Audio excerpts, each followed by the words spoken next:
YouTube tomorrow, please do turn your camera off. And we're going to get started right now. So my name is Ruth Kaplis. I'm the National Content Manager, Media Relations Manager at JDRF. And on behalf of everybody at JDRF, I'd like to welcome you to our Let's Talk T1D educational series on going back to school with type 1 diabetes. Our speaker, Elizabeth, will have approximately 30 minutes for a presentation, and then we'll open the session to your question. What we would like to do now, if you can, is use the chat to just drop in a little bit of information about yourself, how old your child is, what stage of school they're in, what region of Canada you live in, if you're comfortable, just so that we can get a little bit more information about who's participating tonight and who we have with us. And as visitors on this land, I would like to begin by respectfully acknowledging that the JDRF Canada National Support Office is located on the traditional lands of the Mississaugas of the Credit, the Anishinaabe, the Chippewa, the Haudenosaunee, and the Wendat people. JDRF's research and activities takes place across the land where many other Indigenous inhabitants live, from coast to coast to coast.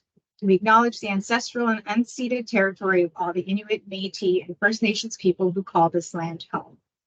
If you're not familiar with us, JDRF is a global leader working towards an end to type 1 diabetes through research, funding, and advocacy. JDRF also supports people and families in the T1D community from the time of diagnosis by helping those living with T1D to have better, healthier, and safer lives while we work towards finding a cure. Just a reminder again that we're recording this session, and please turn your cameras off now if you don't want to be recorded, and please make sure to mute yourself just so we don't get a lot of background noise. A little bit more information about JDRF. We also host a virtual connection series on the fourth Wednesday of each month. This is an unstructured opportunity to connect with others with no formal programming and to learn more about the next connection series. Please visit our website at jdrf.ca. Our next Let's Talk T1D event will be mid-October, and we'll be discussing the disability tax credit and the RDSP. We'll also put a JDRF contact email address in the chat function if anyone has any comments or feedback, and we will send this recording tomorrow to everybody as well. So now it's my great pleasure to introduce our speaker tonight, Elizabeth Moreau from Diabetes at School. I believe this is the 4th year that she's done this presentation, and we're very, very grateful to her. Elizabeth lives in Ottawa with her husband and 2 children, the youngest of whom was diagnosed with type 1 diabetes in 2013 when she was 4 years old. Since then, Elizabeth has been involved in diabetes advocacy and education, primarily focused on supporting kids in school. She is an associate executive director at the Canadian Pediatric Society, where she is staff lead for Diabetes at School, the first national initiative to focus on the in-school needs of children and youth with diabetes. Elizabeth has a master's of management and volunteer sector leadership and a graduate diploma in journalism.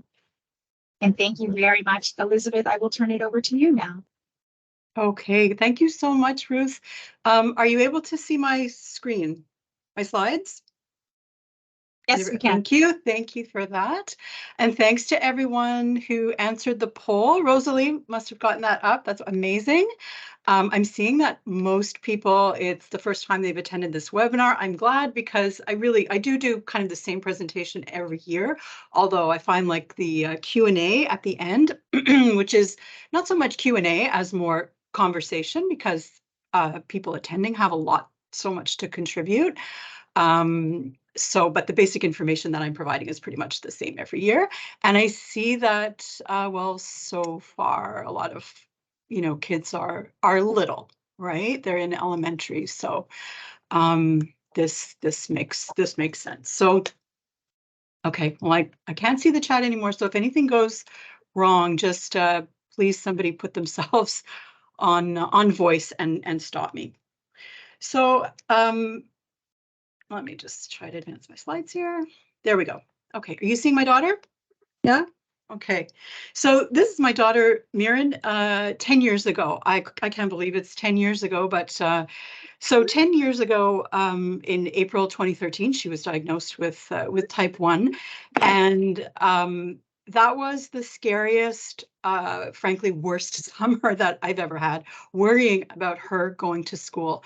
So if that's the way you feel right now, if that's the way you have felt, the weeks leading up to school, I totally get it. I was terrified to send her to school. I really, really was. When she went to school, she was on injections. She was on syringes. We had no CGM. Of course, we had no pump. It was so basic. She was on NPH insulin, and we had no EA. We had, very little support. I was really, really terrified. I can tell you that it's 10 years. She started grade 10 yesterday. Things have changed so much, thanks to technology, thanks to, so many people who have advocated for supports in school, and, parents like yourself who've gone through it, and by going through it have helped make changes. So, I share this just to let you know that I get what you're going through.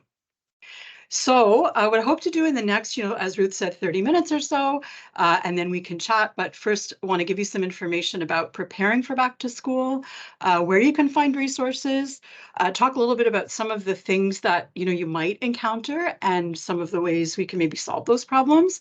And then, of course, leave some time for sharing your experiences, your specific questions, and maybe some things that, that you've learned along the way. I do want to apologize for the fact that I know many of you've already gone back to school. Some kids started last week, some kids started yesterday. And, I know that the folks at JDRF would have loved to have done this earlier, sometime in August, but with everyone's vacations and things like that, it was just a bit challenging. So apologies for that, but huge thanks to JDRF, Ruth and Rosalie and their colleagues for doing this. So I like to start off by saying that when it comes to school, we're really trying to strike a balance, right? We have so many needs for our kids, but at the same time, we want them to fit in. Kids don't want to stand out, especially, older kids. I know that with a teenager. We want them to be included in everything that's in school. We don't want them to be stigmatized. We don't want them to stand out, but at the same time, we are asking for special treatment. We are asking for vigilance, and we're asking for the people who are with our kids at school to understand that this is really serious and you need to pay very close attention to. So it's a really tricky balance that as parents we're walking every day. So the information I'm going to provide to you comes from Diabetes at School, and Diabetes at School is we're not an organization, we're a program. I work for the Canadian Pediatric Society. We're the managing partner, if you will. We work with the Canadian Pediatric Endocrine Group, and I suspect that all of your children's pediatric endocrinologists are members of that group. And it's a partnership with Diabetes Canada. There's the website address. I also need to say that we just completed a redesign. So if you were in the website yesterday or today and you had any 404s, page not found, just bear with us because we're working out some bugs, but we did a complete redesign to make it a little bit easier to navigate.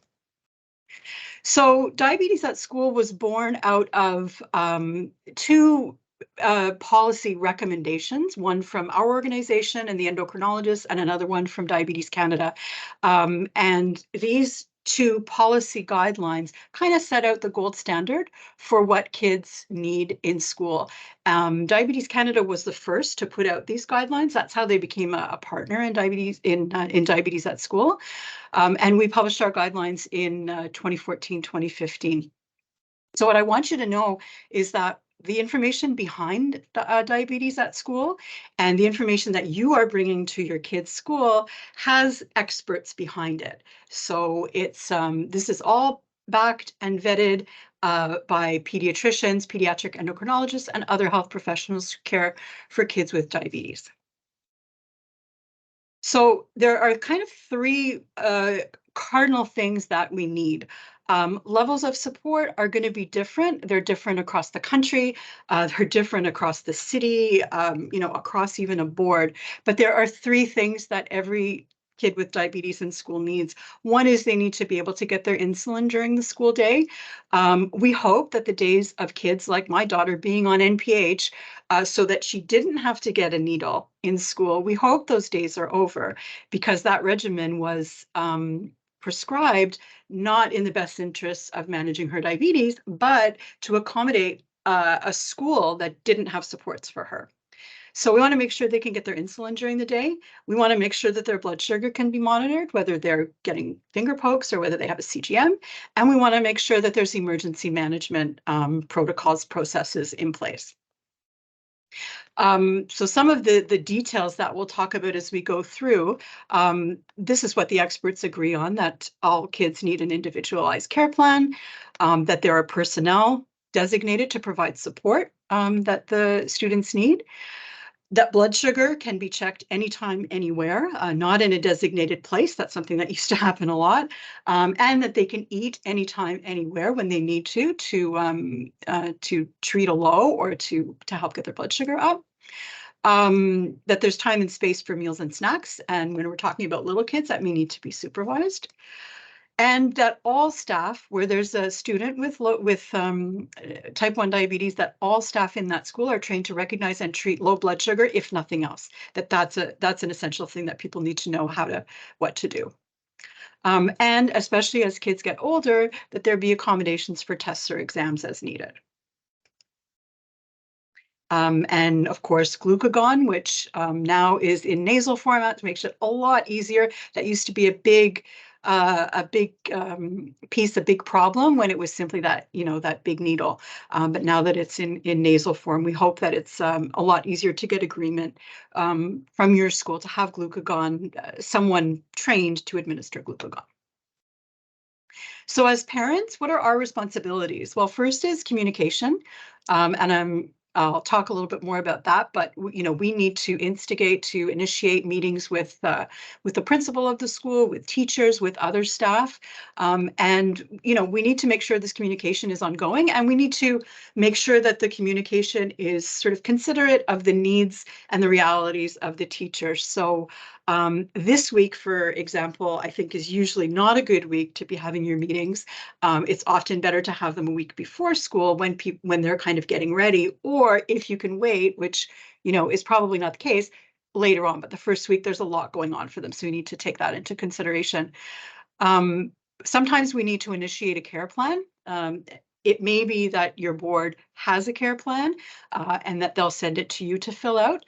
But you want to make sure, you want to try to ensure, especially for little kids, that care plan is in place at the beginning of the year, because it sets out everything that your child needs in order to take care of their diabetes throughout the school day. If your school or school board has a template, you want to be using that because it'll be something that they're familiar with, that's part of their system.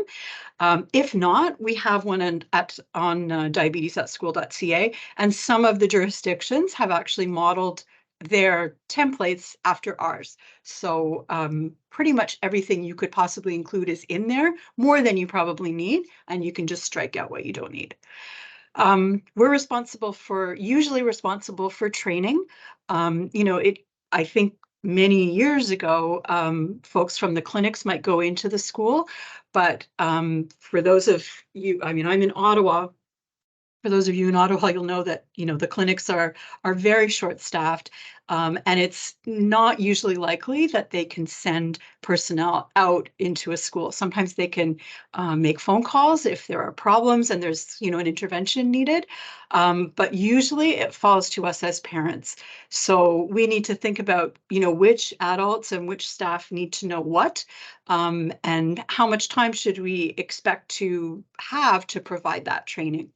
And we do have some tools to help with that, and I'll get into that a little bit later. Of course, we're also responsible for supplies, making sure we have enough, making sure everything is labeled, and making sure there's some way for communication so that the school can let you know when you're running low on certain supplies. And I'll talk a little bit more about what goes in those kits, which many of you have probably already prepared by now. So there's a lot of factors to think about when it comes to the school experience. However many of you are on this call, that's how many experiences there are and more. It's really unique to each child and family. So how long since diagnosis is definitely a factor. Your child's age, their developmental stage, they may have other conditions that affect what they can do with regard to their own management of diabetes. The insulin regimen is a big factor. If they're on pens or if they're on a pump, it's going to make a difference. Other technology, so whether they have a CGM or not, the school resources and their experience with diabetes, whether the school is very large, very small, if they have had or if they have another child with diabetes in the school, that can help. Some folks have had teachers with type 1. That's always, we get excited about that. If there's someone else there who knows and who understands, it can help facilitate it. And of course, your situation, makes a considerable difference. Whether you are, at home, working from home, are you close to the school? Are you far away? What kind of resources do you have? Are you able to drive there, or would you have to take a bus? It really affects the kind of support you will need and the kind of things you need to think about. So we have I'm not going to show a video, but we have a series of videos on diabetes at school. And when folks run into, some challenges with the school, there are a lot of videos on there that can help. None of them, I think, is more than 3 minutes long. They're quite short, and they cover various aspects of diabetes. But this one here, which is rights and responsibilities, I always encourage, if there is a problem, that this is a good kind of lead-in video, because it does describe kind of what I just went through. So what children need, it puts it in that framework of kids have the right to be safe in school, to be supported in school, and to be included in school. And this is how we can do it. And this is how we can do it together. And everybody's got a role to play. So this is a video I encourage you to share with anybody that you're training, or anybody in your child's school who might need to, help put this in the context and bring it back to center it on the student, on your child. So this is a little checklist, which, again, I realize some of you are already back to school. And I talked about some of these things in the previous couple of slides, but of course, the first thing is to contact the school, meet with your principal. It's, of course, you want to meet with your child's classroom teacher. If you can meet with other teachers, the phys ed teacher is often a good one to meet with, because of course, what they're doing in gym, when they're having gym, that's going to, you're going to want to consider that.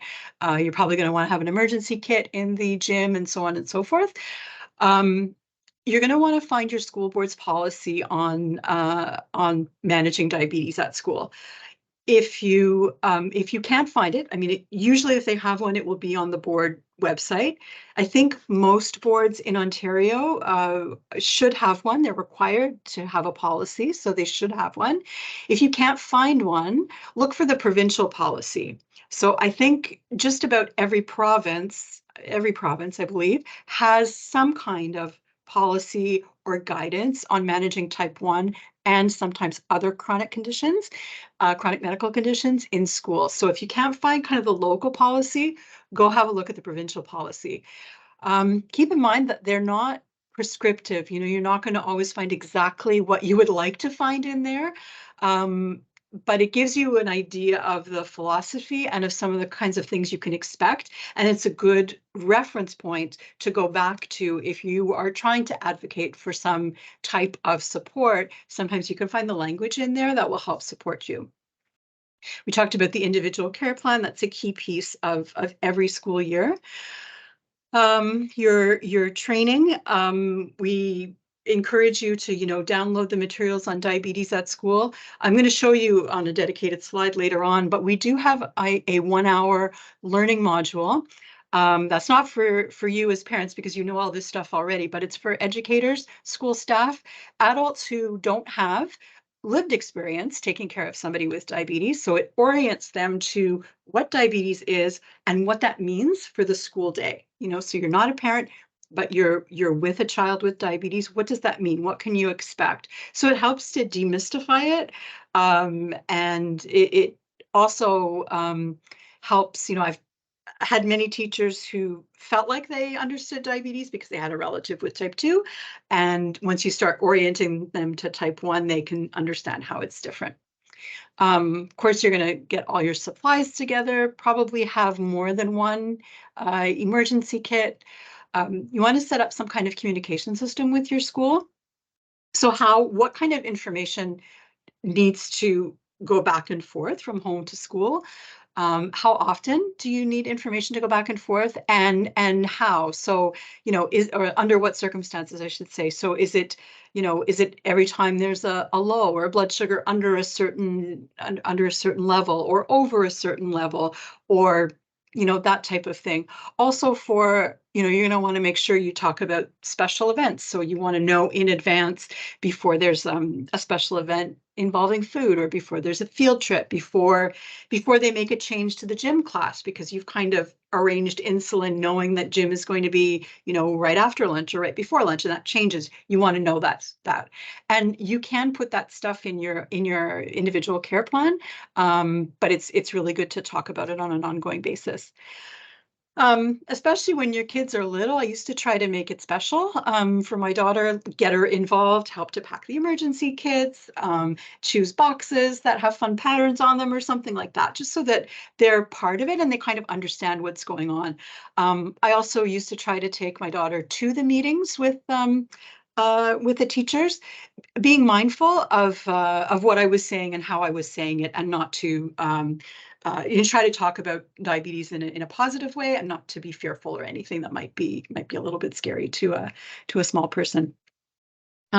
Once you've kind of taken care of the principal and teachers and people in school, of course, you do need to think about other people who might be spending time with your child during the school day. So that could be the bus driver, people who are in before and after school programs, things like that. And all the information on diabetes at school could be suitable for those folks as well. And then, of course, plan to check in to see how things are going. It's really about, I'm sure a lot of you are used to having relationships with your child's teachers and with others in a school.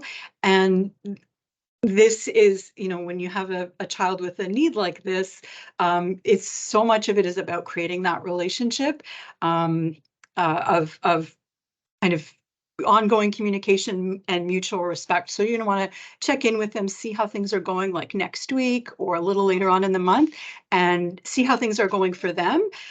See how.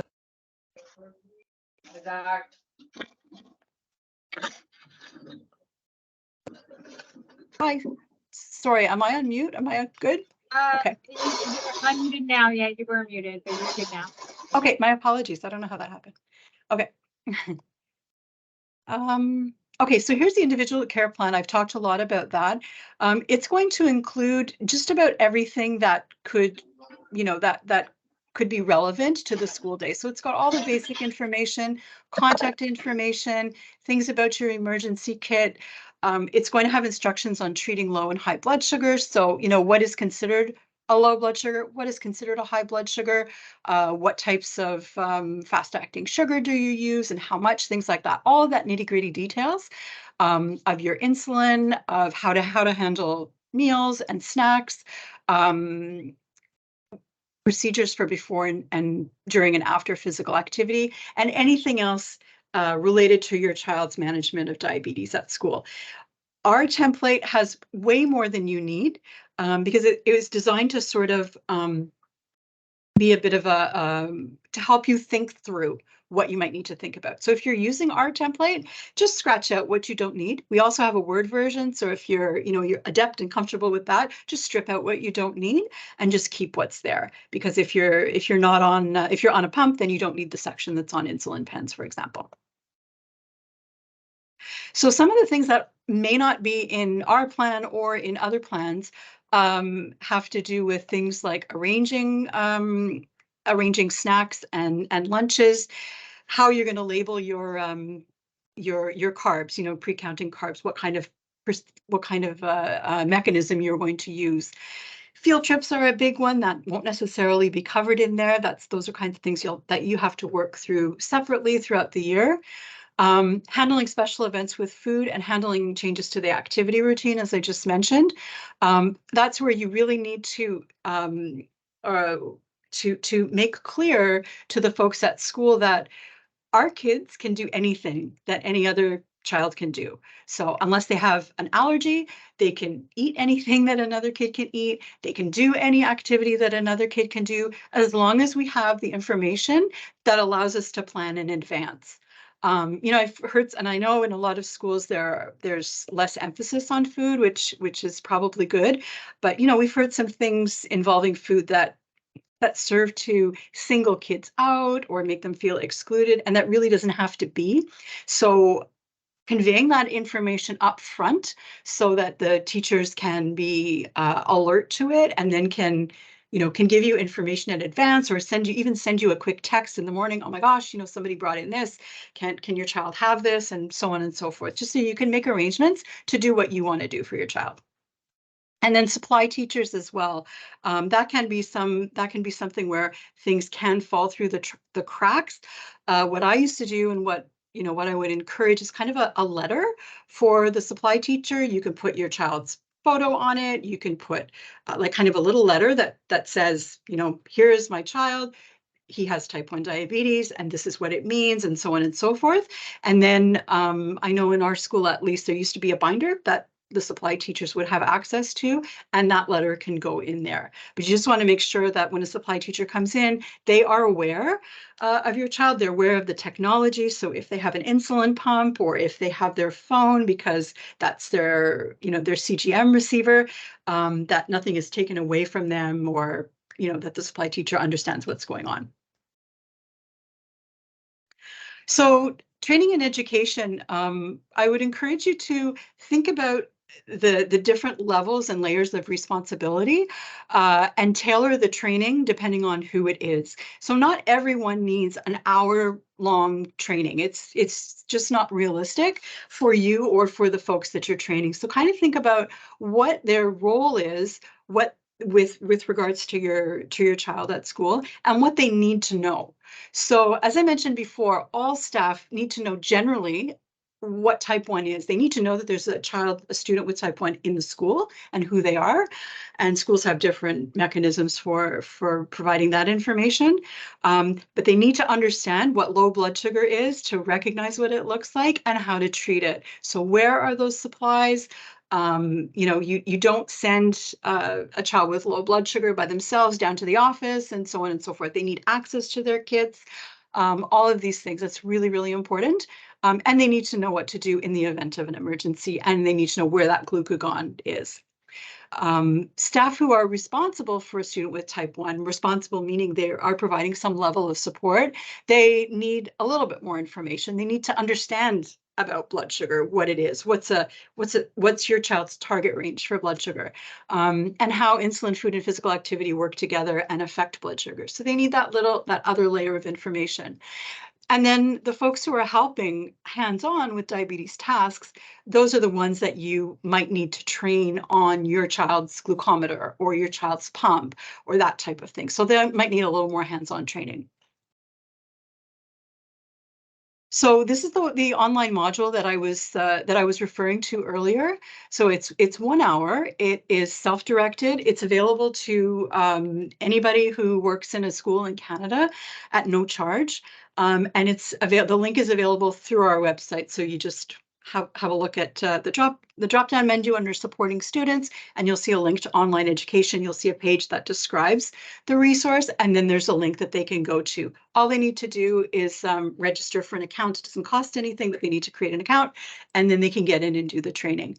I don't know if there's anyone here from Atlantic Canada, but one really, really positive thing that has happened is that the province of Nova Scotia recently would be 2022, put into policy that children who need insulin during the school day need to get insulin during the school day. This was a huge advance. We all know that it's huge. So they must get somebody must be trained and provided to support them in getting insulin during the school day. And so because of that, wherever there's a student with type 1, staff need to complete this training. So it's a really, really positive step, and we hope that in the coming years, other provinces might do the same. So kudos to you if you're in Nova Scotia.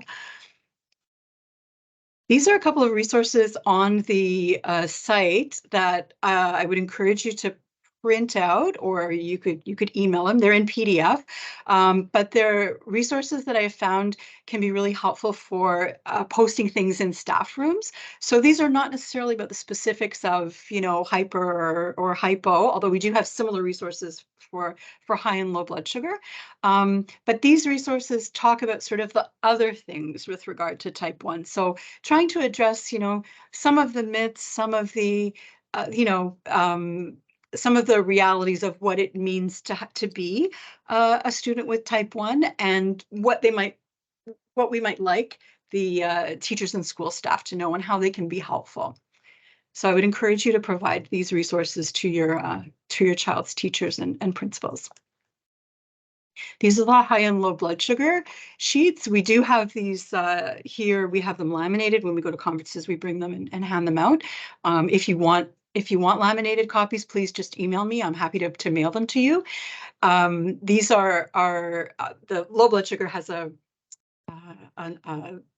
text on the other side, which has the algorithm for testing and checking and repeating. But these are super helpful to, again, put up in staff rooms so that people have an idea of what to do and what it looks like. I mentioned before that it's really important to tailor the training, and what does somebody need to know. You'll find on the site, for example, a resource on physical activity in type 1. So this is really a good resource to share with your child's gym teacher, right? Because it's very specific things related to physical activity that, for example, the bus driver doesn't need to know this, but the gym teacher really does need to know this. And apologies, don't follow that link because that is an old URL, but this is not hard to find on our website. So this is the homepage of the website. This is the new website that we just launched this week. I just wanted to, what do I want to do? I just want to draw your attention to, as I say, there's different sections of the website. The understanding piece has sort of all the things you need to know about insulin and food and high blood sugar, low blood sugar, and so on. The preparing for school is really for all of you. So it's got like the checklist that I mentioned, and the other things that you need to think about. And the supporting students is really for school staff, for educators. And that's where you'll find the link to the online education resource that they can use.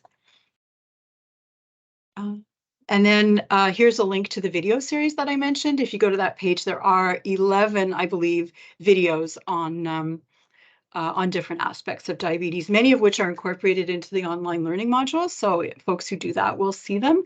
But again, those are really good if you don't have a lot of time with somebody.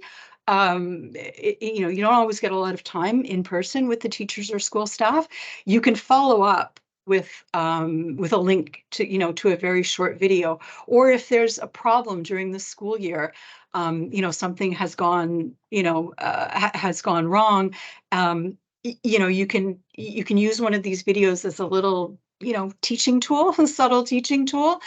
Say, by the way, here's some information about blood sugar, or here's some information about physical activity. So that's why my child needs to have a snack, check their blood sugar and have a snack before gym, that type of thing.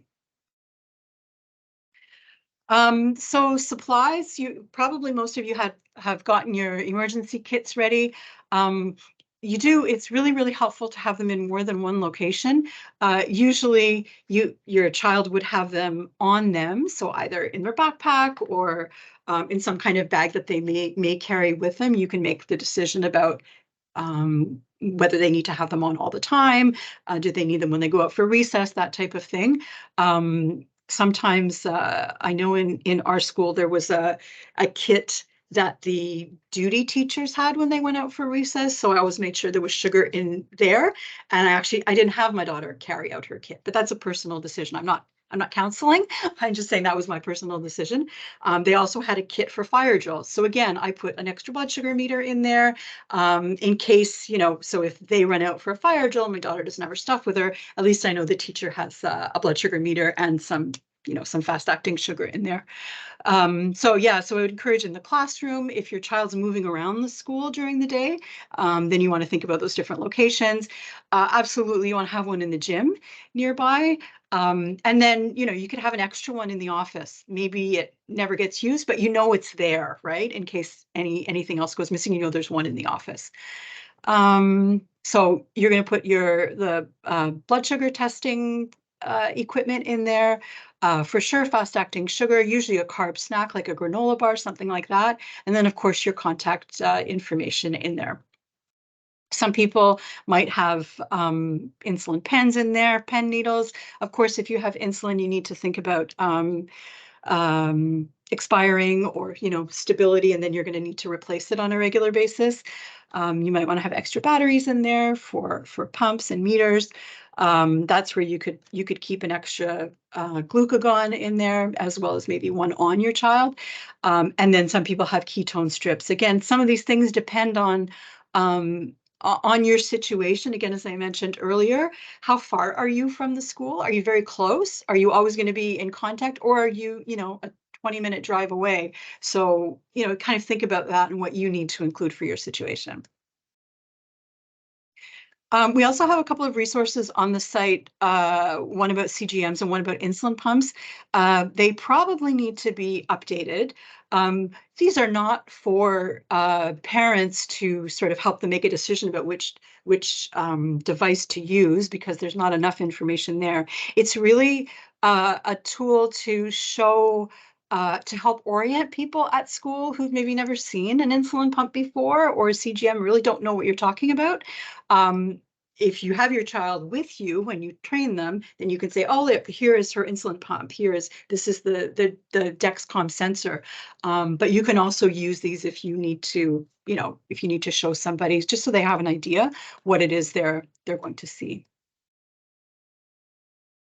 One of the things that comes up, I find a lot with regard to school, is what children are doing, what children can do, what children should do with regard to their diabetes management. So, every now and then we'll hear, well, our school thinks that our child should be able to do X, Y, Z.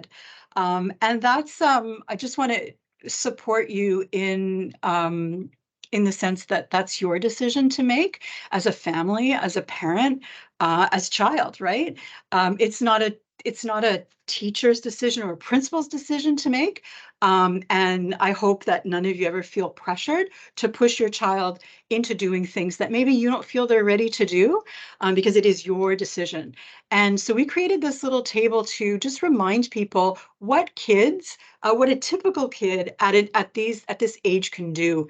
And then when you think about that, sort of what is, generally developmentally at 4 to 5, what's going on with them, here are some of the typical diabetes tasks they can use. So you can see that, there's no reason to expect a 4 or 5-year-old to test their own blood sugar with a finger stick. It's really not developmentally appropriate.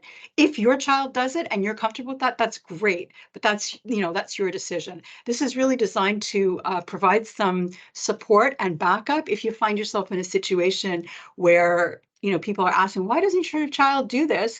This is a good tool that you can use. So I think I'm almost at the end of my slides. As I said before, in my experience, I have found that making it work with type 1 at school, it really has a lot to do with, building that relationship with the school and building a mutual benefit. So we want them to help us, to be proactive, to be advocates for our kids. So we have to be mindful to try to be there for the schools and for the educators as much as possible, by saying things like, well, what do you need and how can I help? And recognizing that what we do at school might be different than what we do at home. So it might not be perfect. We try to do the best that we can, but it might not be exactly what we do at home. And as I said before, that the information and training that you provide will help empower teachers, and we want them to feel really comfortable with having our kids in their classrooms. We don't want them to be scared of, of things like low blood sugars. And we want them to understand that having a low every now and then is perfectly normal, and it's, something that we treat and we move on, and this is how we handle it. And so, sometimes there are problems. Sometimes usually you can resolve a problem with the staff at your child's school. Sometimes there are bigger problems. And so sometimes you need to do a bit more advocacy. And so, as I said, you really do need to start off by being familiar with the policies. So it's a good idea to read through those, and just see, does the problem have to do with, there's a policy in place, but your school isn't following it? If so, that's a great place to start. That should be relatively easy to resolve. Think about, who to speak to. Try to start with the folks who are, kind of where the source of the problem is. Is it with a teacher, a staff member, with the EA? If that's not working, then you can get the principal involved. If that's not working, then you can kind of move up to your school board, the staff at the school board. So they're all structured differently, but start with the staff, so the paid staff. And if that's not working, then you could go to your school board trustees, who are the elected representatives. But sort of escalating right immediately to the school board trustees might not be a good idea, and might be very stressful for you too as well. If you can find out whether this issue is specific to you, or whether it's sort of a board-wide system, then that allows you to connect with other parents if you need to. And, in the days before there were policies, there are more policies now than there were 10 years ago, but they're not perfect by any stretch. They still leave a lot to be desired. But in the days before there were even any policies, so many of the problems were board-wide, they were system-wide. So it was really, really important for parents to come together. There are different Facebook groups. I've put a couple here from there's one in Alberta, one in Ontario, and I'm sure there are some elsewhere. We have a local group in Ottawa. There's a Canadian parent group, and then groups like Diabetes Canada and JDRF are wonderful for not just providing guidance, but also connecting you up with other parents. We hope you don't need to do this, but if you do, these are some of the resources you can draw upon. And that is the end of my slides. So I invite questions. I'm gonna stop sharing my screen so I can see the chat. If you have questions or comments, but I also really hope we hear from you and from one another, because sometimes you're way more equipped to answer each other's concerns than I am. So yeah, so thank you, and I will stop sharing. Thank you. And Elizabeth, I've been dropping all of the links into the chat as we've gone. Okay, thank you. Compiled a Word doc. The only thing that I'm going to flag to you, because it's probably from the website refresh, is that some of the links are in French that should be in English with the PDFs. So if you don't mind sending those PDFs to me, I can forward them to anyone who asks for them tomorrow. Oh, well. We'll do. Yep. Thank you. And we mostly had people asking for the links, which is what we put in and compiled as a list. But this is the opportunity now, if you're a parent and you have questions about the school year and anything that you would like to direct to Elizabeth, now is your opportunity. If you wanted to drop it into the chat, and we can make sure that it gets answered.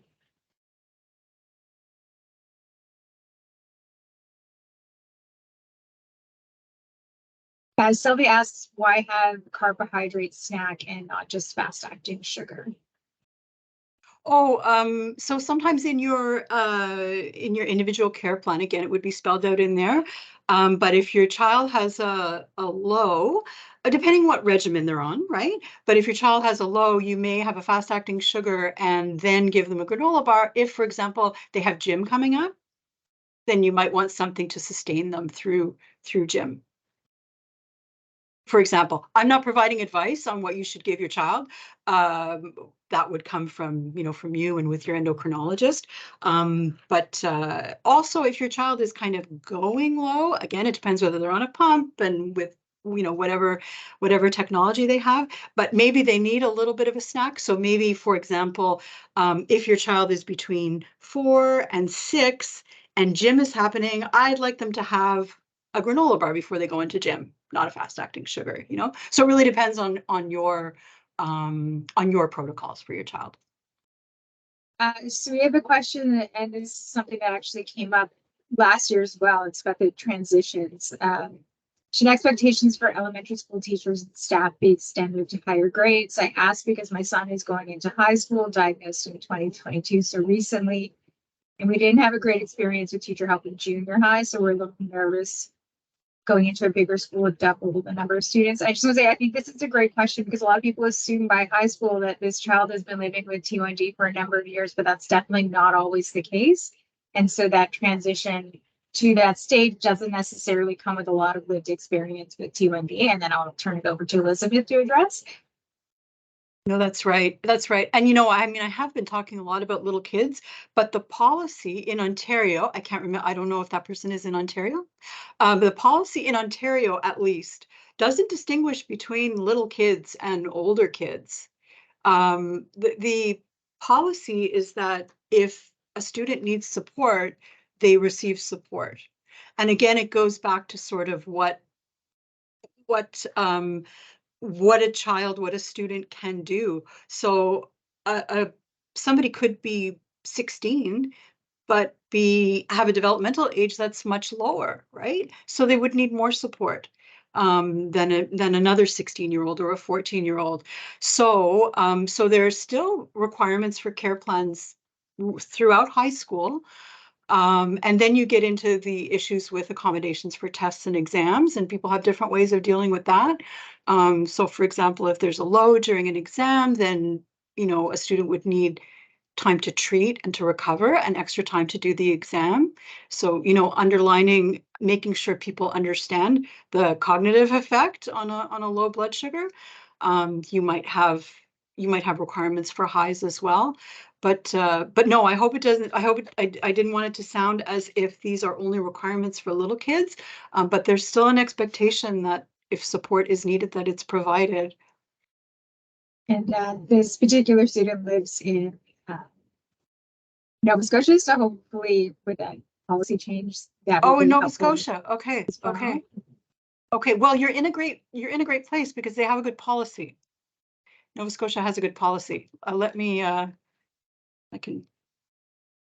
do have a link to Nova Scotia's policy on our site.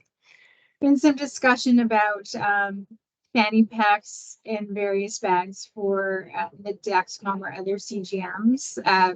Laurel has a question. Her grade 2, age 6 daughter just moved to the second floor of her school. What are your thoughts on her going down to the school office to treat her low instead of writing the classroom, trying to encourage her teacher to treat with a carb snack before she drops too low? Yeah, I would, so the gold standard would be you have a low blood sugar. First of all, you're absolutely right to try to prevent it, right? That's the absolute smartest thing to do. But as far as going downstairs to another location to treat a low, that really shouldn't happen. They should be treated right there. I think it's really important that people understand how you all understand because you're parents, but that others maybe don't appreciate how quickly blood sugar can drop. So that's really not a good idea. Yeah. Is there so you're working on the prevention front, which is wonderful. Does the school want them to go down to the office to treat the low? Like, are they resisting the idea of treating it right then and there? Because a cardinal sort of principle is you need to be able to treat a low blood sugar anytime, anywhere. Laurel, do you want to respond? Yeah, if you can hear me, Yeah. yeah, they do tend to want to her to go to the office that is just more central, like, or so that the class doesn't stop. But I'm now that she's up on the second floor, I didn't think about that, that travel, especially with stairs. Yeah. Although she would be treating it right when she hits, under 5 or 4, not, and so she probably wouldn't be feeling it too much. So but it gives, it's food for thought, right? Like that safety, you want it to be there. So I Yeah. think that I've talked about the teacher using the snacks. So I may even Yeah. talk to her about using the fast acting as well. Yep.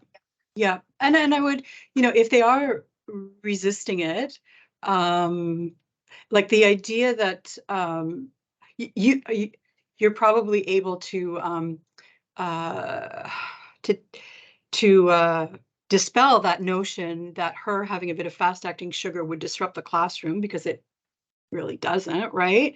And then unfortunately, her leaving the classroom to go treat her low blood sugar is disruptive for her, because then she misses what's going on. So, so there's kind of an inclusion issue there, Yes, thank you. Thank you for that. It's Yeah. definitely, I'm trying to, not miss at any class time, because she does have to go down to see the nurse, twice a day, and it's already, um, a, she has those additional tasks. So, Mhm. yeah. Yeah, yeah, which is a good point. Yeah, the more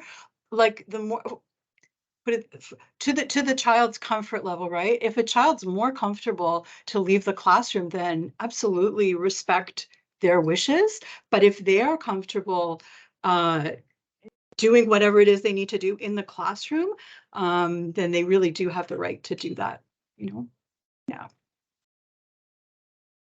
Right. Thank you. Yeah, I Sure. think that Yeah. as she gets older, that being more comfortable to do it in the class, kind of on her own too, more independently, will Mhm. happen.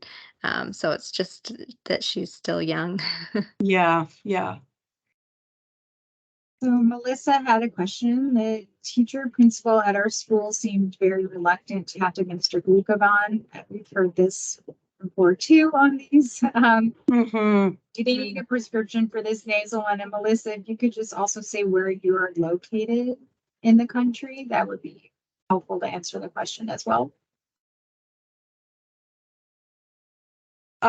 So we do need a prescription for glucagon, that I think we can all get, right, from, I think most of the pediatric endos would probably have prescribed that, or if not, you can definitely get those.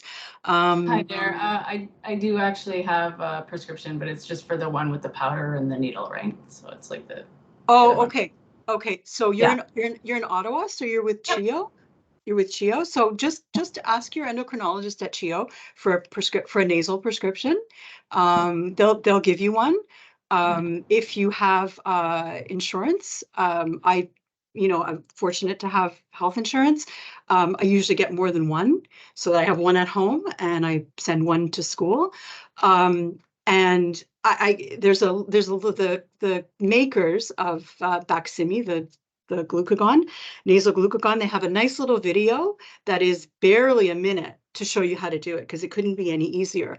It's much easier than an EpiPen, for example. So I know, just, send the glucagon, send a link to the video, say, here it is, it's super easy.